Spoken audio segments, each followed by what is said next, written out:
Hi, I'm Neal Shusterman, and I'm the author of Sight and Challenger Deep, co-author of Dry, and also the author of Game Changer, my most recent novel.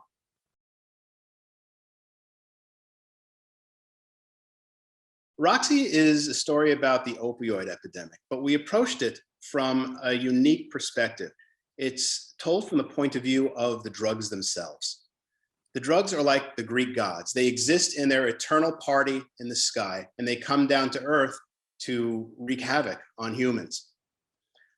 Now, Roxy is OxyContin, and she is this beautiful seductress. She can take away your pain, but once you fall in love with her, you're caught.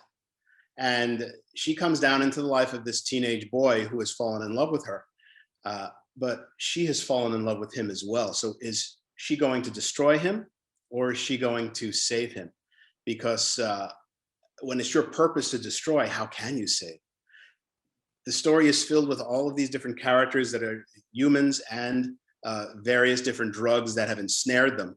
And we're hoping that the story really can help people see how dangerous these drugs are.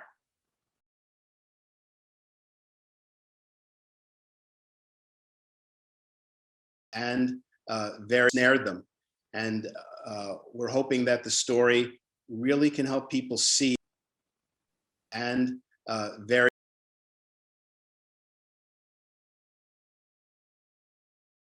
snared them. And we're hoping that the story really can help people see and very snared them. And we're hoping that the story really can help people see and very snared them. And we're hoping,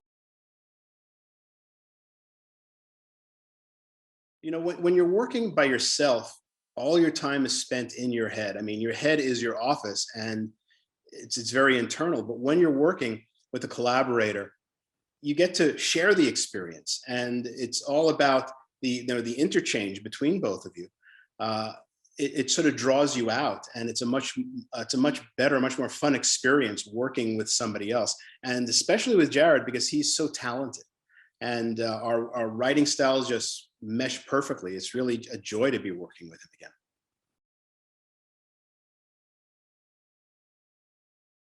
Writing for young people has always been really important for me.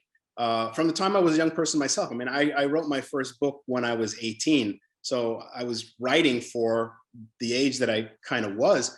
Of course, it never sold because it really wasn't any good. But it took several books until I got to be published.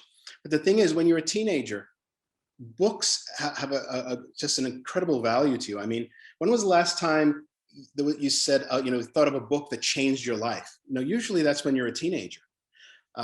Books can be life-changing things when you're a teen. That's the time in kids' lives when they're starting to define who they're going to be for the rest of their lives. All those doors of opportunity are before them. All the more reason to tell stories that can really help teens make those decisions about who they're going to be. Which parts would I least like to become reality? Well, I don't want a world with sights, although I would like a world where I could get to live forever. But I guess that's kind of selfish, because if everybody lived forever, we would need a solution like sights.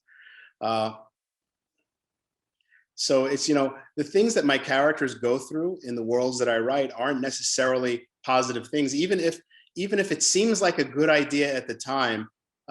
Many times it's not. So it's hard to say which aspects of the world I would like to see, because there's so many ways in which they go wrong.